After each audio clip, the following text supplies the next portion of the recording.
And we have a session today entitled Supporting Families in the Context of Substance Abuse, Perspectives and Key Professionals. This session will be presented by Dr. Jessica Tai, Master of Social Work faculty here at Winona State University, and Dr. Sonia Myers, nursing faculty at Winona State University. Our presentation is going to be discussing some of our key findings from our phase 1 research, and Gail Olson has done a wonderful job with her keynote presenting the context of a portion of a component of our work is this, and so we are going to just expand on what she has shared already, so thank you. So supporting families in the context of substance abuse, and our focus was to focus on perspectives of key professionals.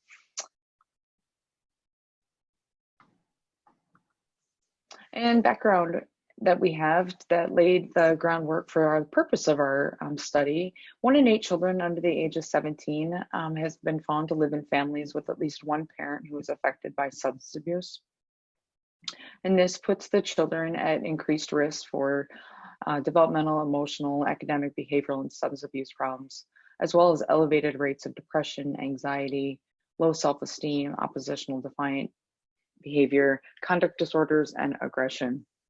And these elevated rates can be present shortly thereafter or into adulthood, even beyond when a child has moved out of the parent's home.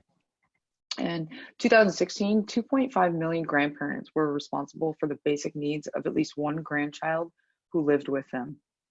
And for every child in foster care being raised by a relative, there are at least 20 children being raised by relatives outside of the foster care system. And these caregivers who are sober, of these children face financial stress, legal challenges, inadequate housing and resources, isolation, conflict, decreased physical and emotional well-being, and are also at greater risk of depression, hypertension, insomnia, and diabetes. This literature search and review that we've done gave us a spearheading of how to move forward with the purpose of our study and the purpose of our phase 1. So overall, our study, we want to develop interventional approaches that support children and their sober caregivers who are affected by substance abuse, that are culturally appropriate and also informed by our community.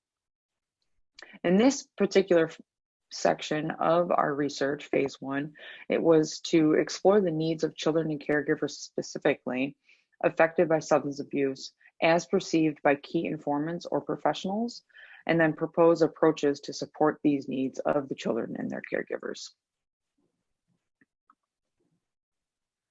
So the framework that we used several theories and frameworks in order to provide a structure for our work. The ecological theory, family systems approach, and developmental theory. Looking at multiple systems within a child's family or a caregiver's family provides us the context of how to move forward with our work.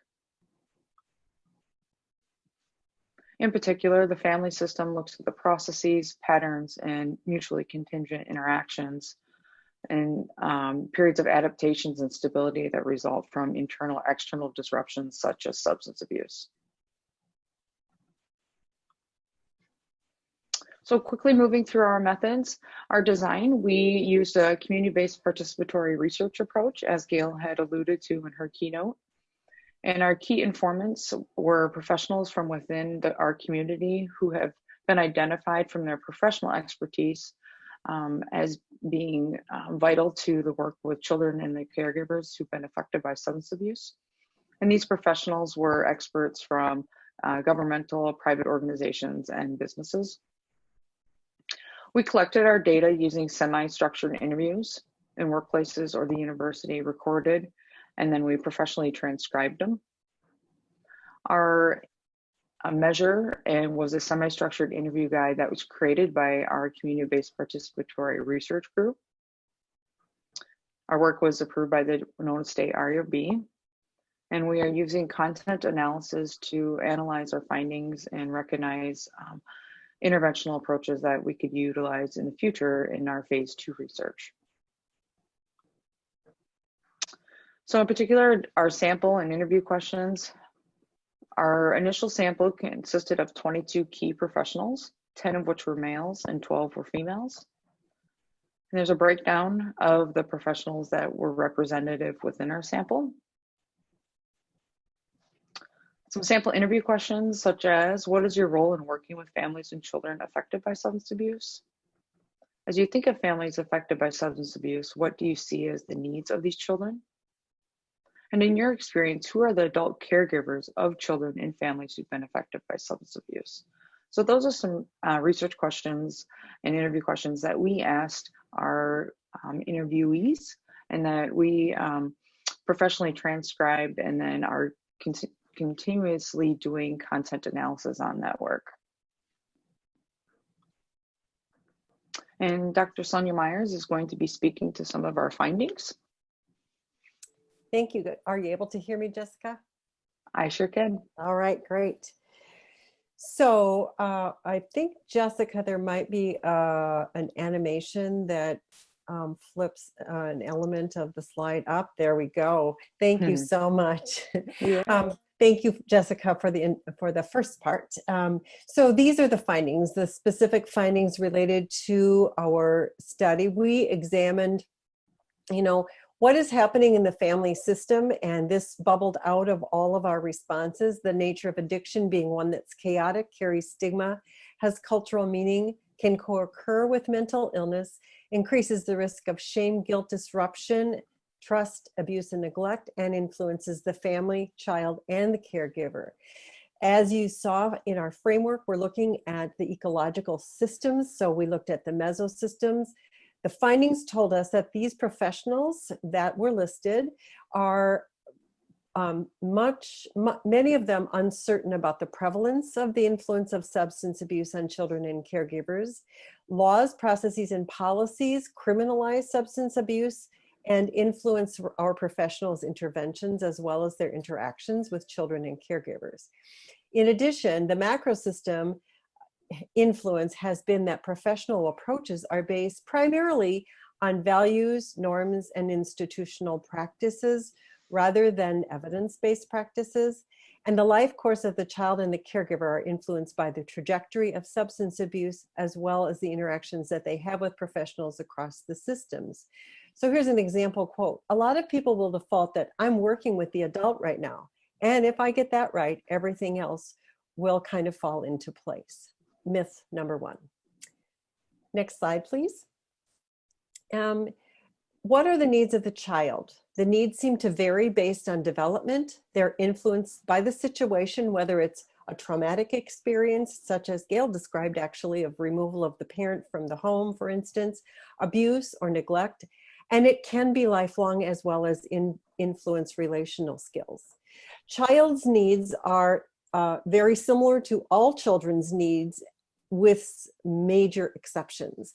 They have basic needs of housing, food, safety, and transportation, but an increased need, it seems, because this was shared with us by multiple professionals, for stability and consistency. Persons in the schools could tell us they saw that children were at risk. Our professional providers told us these things. They're in need of health and educational care. They're in need of emotional and mental health support, as well as advocacy and navigation through systems, particularly children who are moving through the transition from child to adolescent. They need advocacy and navigation in those transitions, as well as connections with family, school, and community. An older child might need education and support around what's the impact of drugs and what would be a different way to cope with a stressful situation, because they've not seen that modeled. Next slide, please. The needs of the caregivers in the family system vary based on life circumstances. They're influenced by the situation, the type of situation that's occurring, and they're based on their own health needs. Caregivers have needs too. And caregivers might be persons who are suffering from addiction or a history of that and have their own physical and emotional needs. But the caregiver's needs specific to caring for this child in this context are those of skills of parenting, which they may not have done for a while, communication, new technologies. Can you imagine being a grandparent caregiver right now, having to manage online learning during COVID-19, for instance? They're in role conflict between being the parent of their child who is suffering with the addiction and recovery transitions, as well as being the grandparent and protecting the grandchild. They are in need of much navigational assistance through legal, financial, and childcare, healthcare, insurance, those kinds of systems, as well as their own emotional support. And they are suffering from role overload of work obligations, layered on top of caregiver obligations, layered on top of trying to be a parent to the child who is struggling with addiction. Next slide, please. And could you go back just a second, I think? The needs of the caregiver, maybe next slide. Okay, great, okay. So limitations to our study certainly are that this was a convenience sample consisting of middle-class, primarily Caucasian citizens of the United States with limited diversity. And perceptions and needs of the child and caregivers are really secondhand because we're asking for the key informants who are professionals. The key informants' understandings of terminology such as caregiver and substance abuse we found variable within our study, and so that will need to be polished up for future use. And perceptions regarding families outside of the system who may not interact with professionals are limited because we interviewed persons who are professionals within the system. Next slide. Jess, you want to do this one? Sure. So based on our findings that Sonia has presented, here are our conclusions.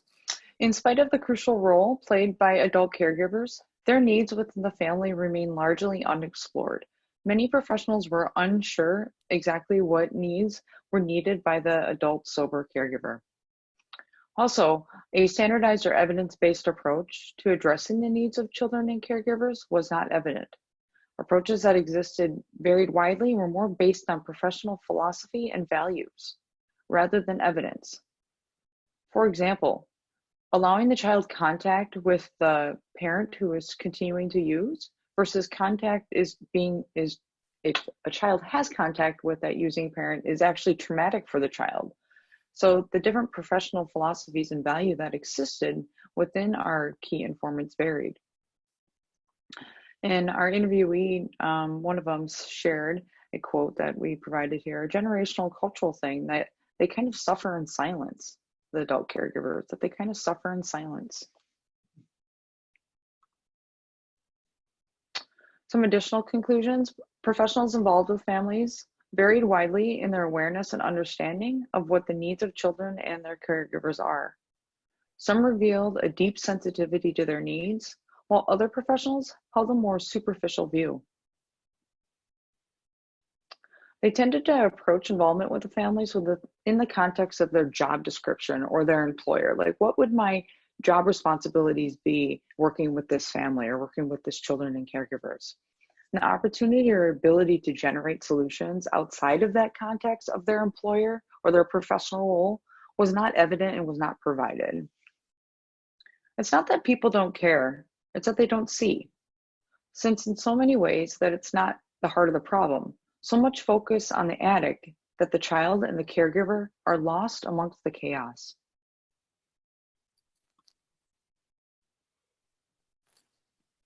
So our next steps, we want to, within our research, we want to provide continued collaboration with a community of interest and keep them connected. We want to explore the caregivers' perspectives of their needs. So phase 2 we see as being an exploration of the caregivers' perspectives of their own needs. Our following phase would be an exploration of the children's perspectives of their needs.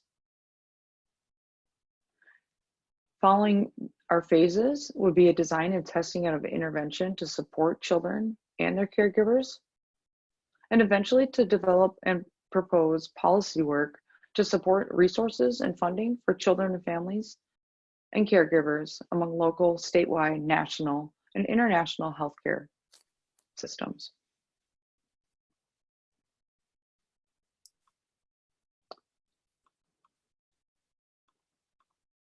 All right.